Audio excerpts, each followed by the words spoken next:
What percentage of kids do you feel, or individuals with autism, are responding to leucovorin? Well, we find some pretty good response. Of course, it's kind of all over the map. If you want to look at the exact numbers, somewhere between 60 and 75% of children are positive for the folate receptor alpha antibody. And in our double-blind placebo-controlled study, we found that about 60% of those children respond kind of dramatically. That is, within 12 weeks, have a really dramatic improvement in language. When you do the numbers, that's a pretty good percentage, about 40% or so. And then there's other children that respond slower, and need higher doses. And that's why it's important to, consult somebody that knows a lot about it. So we find that it's very helpful. It's one of the most helpful treatments we have. A lot of times I talk about a study by Dr. Black at NIH, probably about 15 years ago or so. And he said, well, I'm going to figure out the treatment for autism because I'm going to find the kids that recovered and ask the families what they did. First thing we have to make sure is the GI system's working. Okay, if a child has GI pain, they're not going to really respond very well to anything because they're going to be distracted. Also, if they're not absorbing their foods. What are you working on and what's new? Yeah, we're hoping that it'll go in the direction where we can look at how to treat these core biological pathways that are abnormal. We're learning more and more what's going on underneath. Hi, I'm Lisa Ackerman. I'm the Executive Director of TACA, and I'm super grateful for Dr. Richard Frye, who we have with us today. Hi, Richard. How are you? All right. How you doing? Thanks for having me. I'm awesome. And jumping ahead, so excited by the CBS News article and all the different media outlets that have picked that up to talk about leucovorin. And my goal today is to go over a little bit of that for beginners so they can understand. But first, let me introduce you. You've got a great background. Dr. Frye is a child neurologist with expertise in neurodevelopmental and neurometabolic disorders. He received an MD and PhD in physiology and biophysics from Georgetown.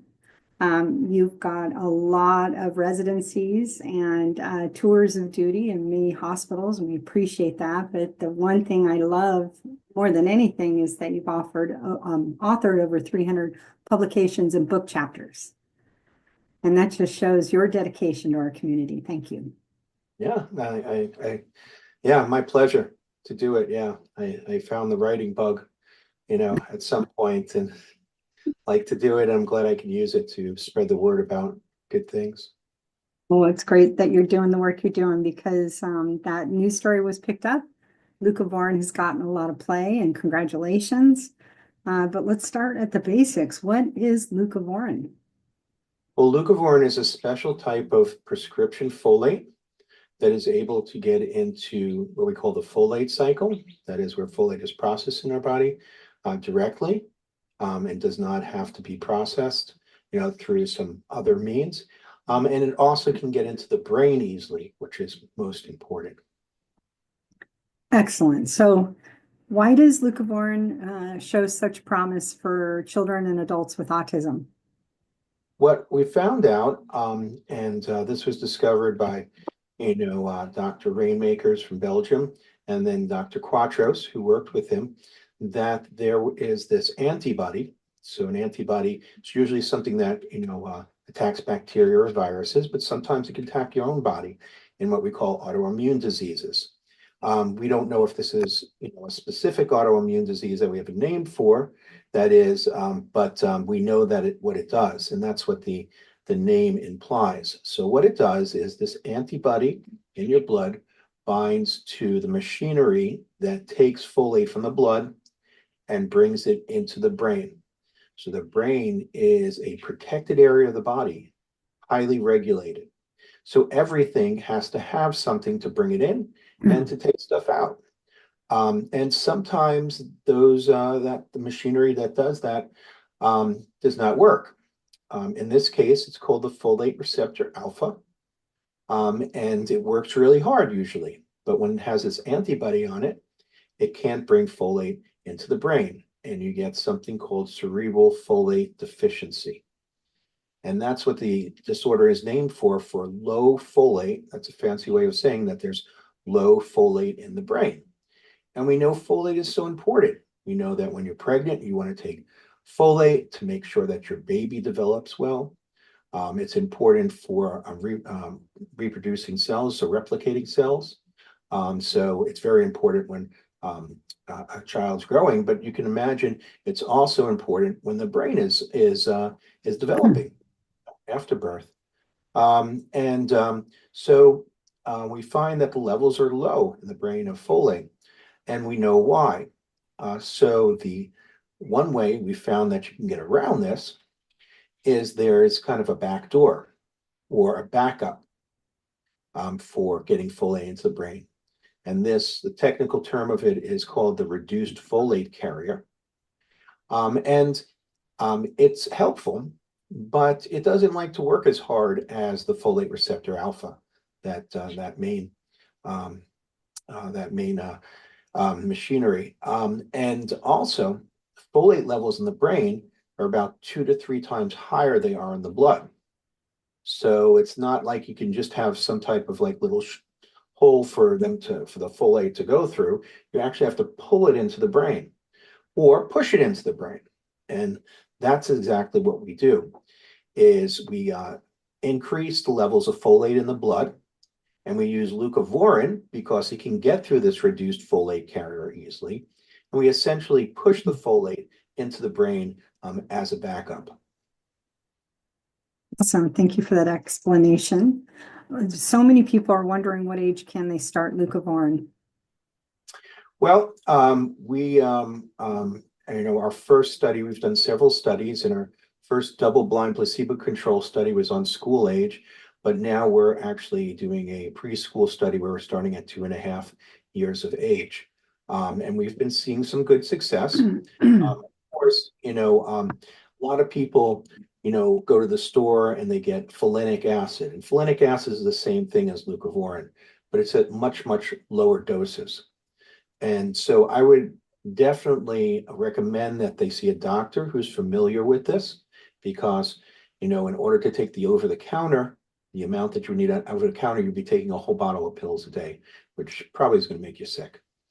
And the other thing is that we have some guidance as far as starting leucovorin, but we know it becomes very complicated, especially with children with autism and other neurodevelopmental disorders, because they don't play by the rules.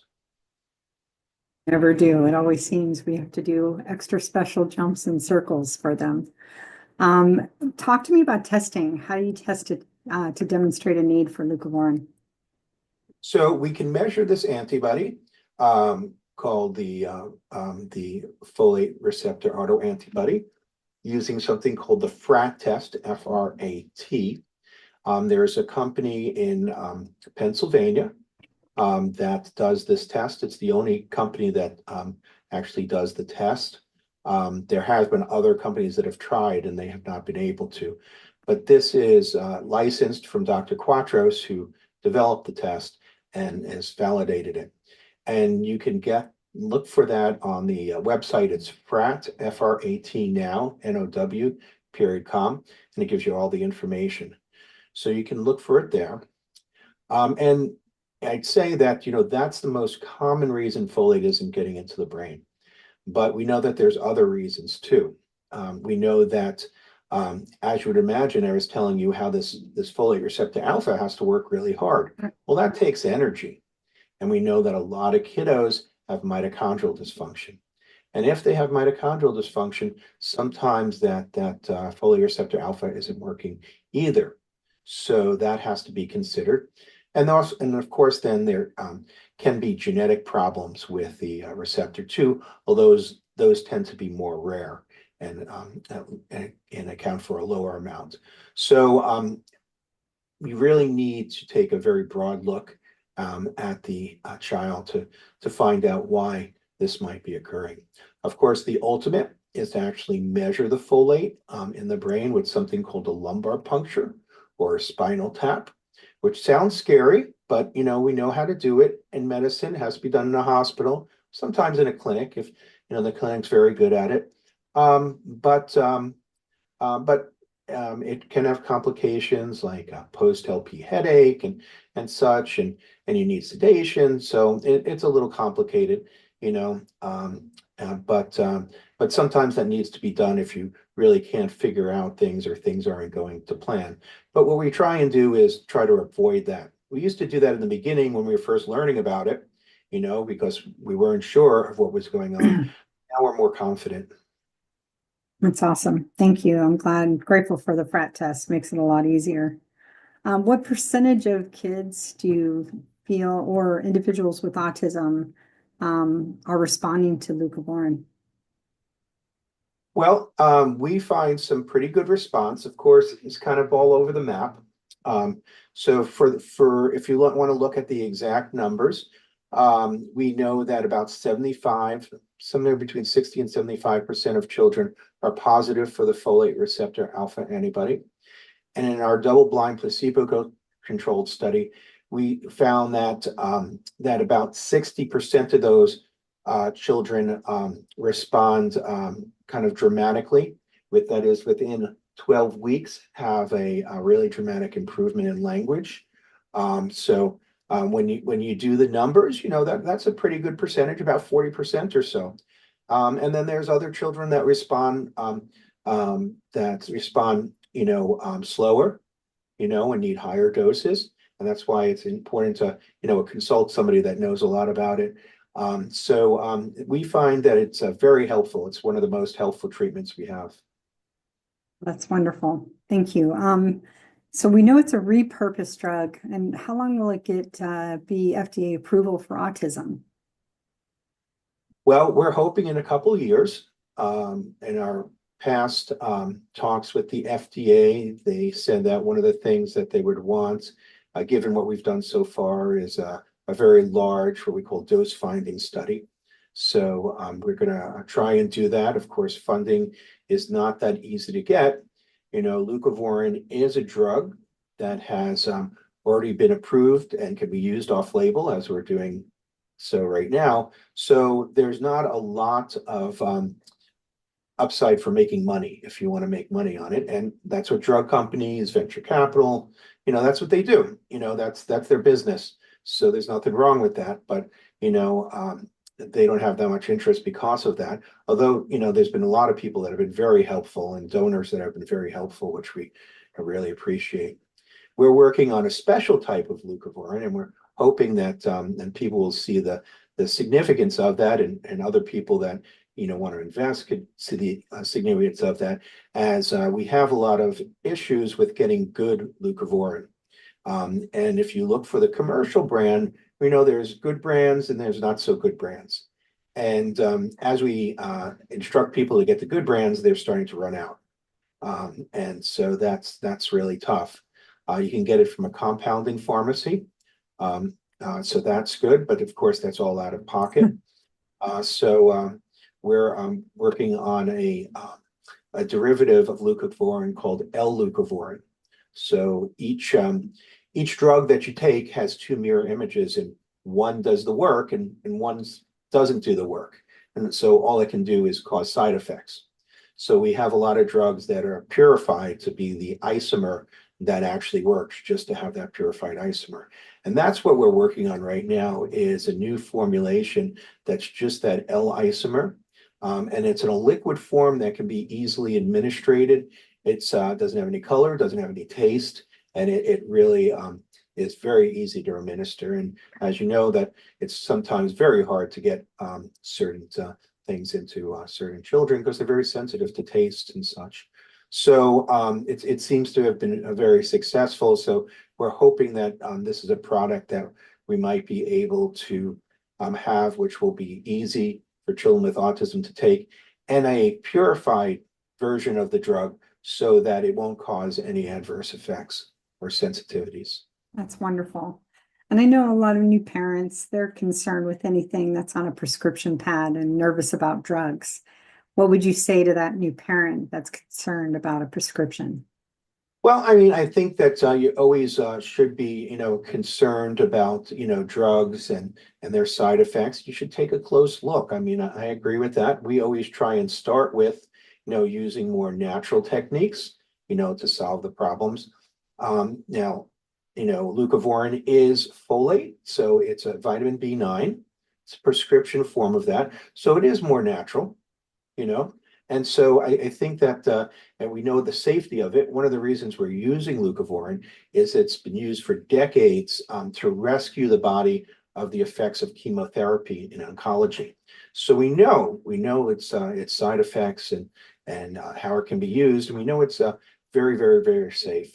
So at least for that seems to be a very safe prescription. And what we try and do when we do write prescriptions for other things is use medications that have little downside, have no serious side effects. And sometimes medications are needed. Of course, it's really important. You try the things that aren't medications. And if you need them, and they're going to help, you have to consider that. But, you definitely should take a close look. And I just to add, if you don't mind, it's not like an SSRI or something that is affecting the brain in a different way. And so some parents are often looking at medications that are all the same. And this one is just a very wonderful prescription for methyl B, for making good things happen with leucovorin. So I just want to encourage the dialogue with the doctors. Yeah. I mean, this is definitely a more natural medication that Right. supports the body. And so, yeah, as far as medication goes, it's going to be the most benign as far as causing side effects and have a lot of upside of actually helping the body function, instead of, putting a patch over symptoms. Excellent. Thank you. It's a good question for parents to ask that question all the time and get that reassurance they're doing the right things for their kid. So leucovorin, it seems like you do many things to help kids, but it's not just leucovorin. What do you often prescribe with leucovorin that also helps? Well, there's a couple other what we find vitamins that actually help. So we find that carnitine, which is another vitamin, which is a prescription too, or over the counter, can be very helpful because it tends to help with metabolism when metabolism isn't working very well. So that sometimes helps. We know that two other vitamins, vitamin D, which we really want to have at optimal levels anyway, and then another vitamin called PQQ are very helpful. They actually upregulate that backup system to increase that. Of course, the other really important thing whenever you're getting any type of folate is to give B12. And we find that folate and B12, we know that they work very closely together. And it's really important to make sure that you're supplementing B12. One, because it is another treatment that we really get a lot of response out of, and a lot of kids do very well on. And because it works with folate, they work together in the metabolic pathways in the body. Wonderful advice. And again, regular lab testing can demonstrate where you need to help and support in these treatments. So thank you. So you've been treating patients for thousands of patients for years. What are the top 5 treatments you're seeing in autism? So of course, there's some really kind of what I call low-hanging fruit, and of course, the first thing we have to make sure is the GI system's working. Okay, if a child has GI pain, they're not going to really respond very well to anything because they're going to be distracted. Also, if they're not absorbing their foods, many children have problems with digestive enzymes, and if they don't absorb their nutrients, they're not going to grow and their brain's not going to work. And we know that what also happens there is that the food, if it's not digested, goes into the lower gut where the microbiome has a party, and the bad bugs come out. And when that happens, that can influence immunity. So you become very sensitive to things. And it can also make certain other modulators like propionic acid and such, which can also cause behavior and mess up the way that the brain works. So that's really important. Second thing, of course, is sleep.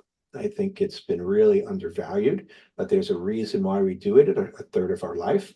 It's really important. And kiddos with autism usually have sleep problems, both initiation and waking up in the middle of the night. And those are two different problems we have to address. Waking up in the middle of the night many times is because of GI distress, so they kind of go together.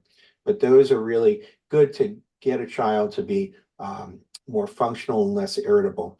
Because of course, especially with sleep, you know what it's like if you don't get a good night's sleep. And you can imagine if you're a child that can't communicate and that happens every night to you, you're going to become pretty mad. And then we have the metabolic issues. We know that the body's metabolism many times is not working. And so we look at the B12 folate pathways and then the mitochondria. And those are really very important. And then the last thing, of course, I'm a neurologist. So, you know, I like to see what the brain's doing.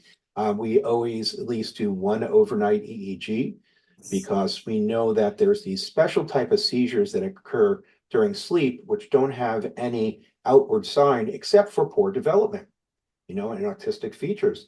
And if we miss that, you know, our therapies might not work. So it's always good to at least, you know, get one overnight EEG to rule that out and make sure that you don't have to consider that. Excellent.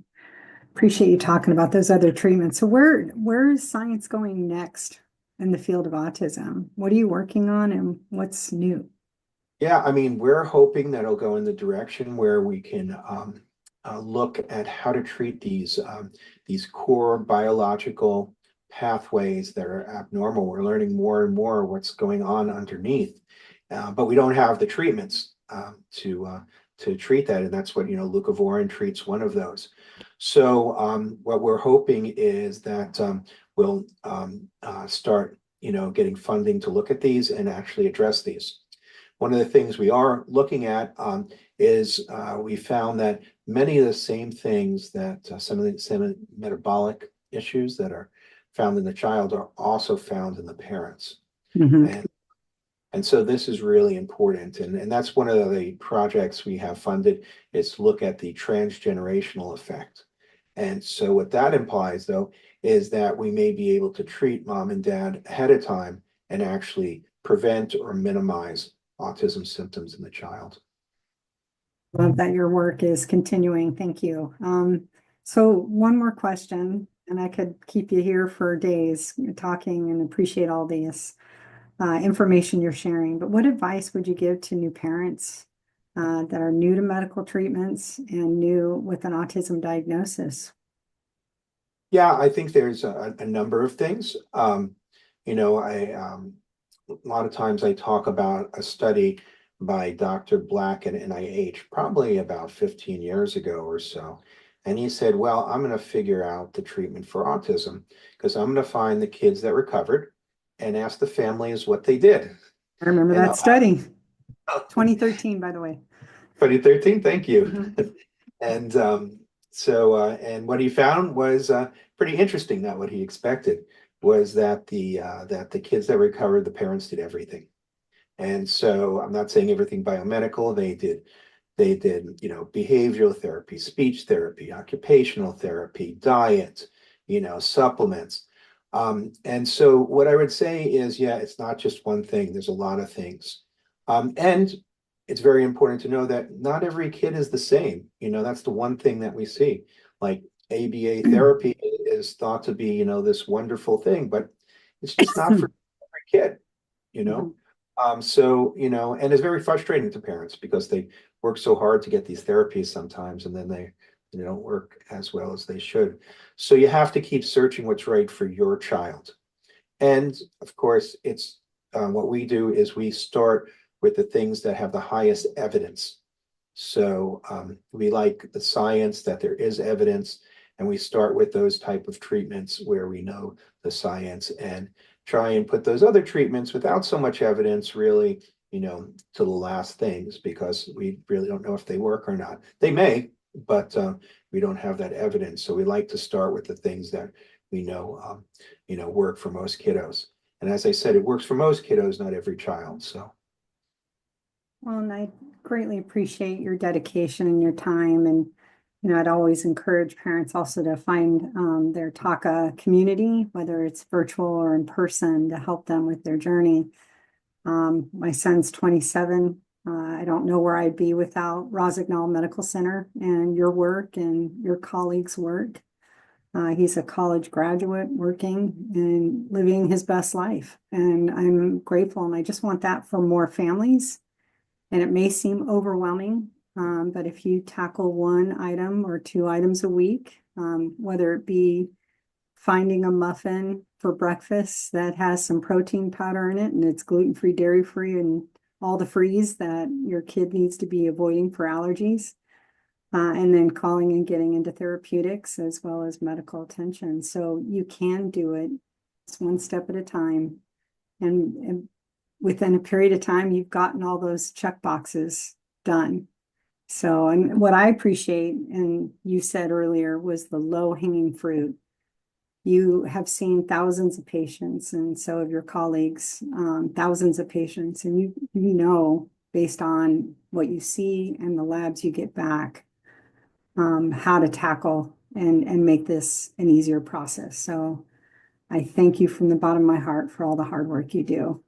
Keep taking your vitamins because we need you healthy. But all the links are the press story, the cerebral folate, autoimmunity, the mitochondrial, the frat testing. Everything will be linked in the comments below, so people have access to everything and read up in their own time. So thank you, Dr. Frye. Sure, my pleasure. I appreciate you, and we'll talk to you soon. We'll have you back. Thanks. All right, thank you.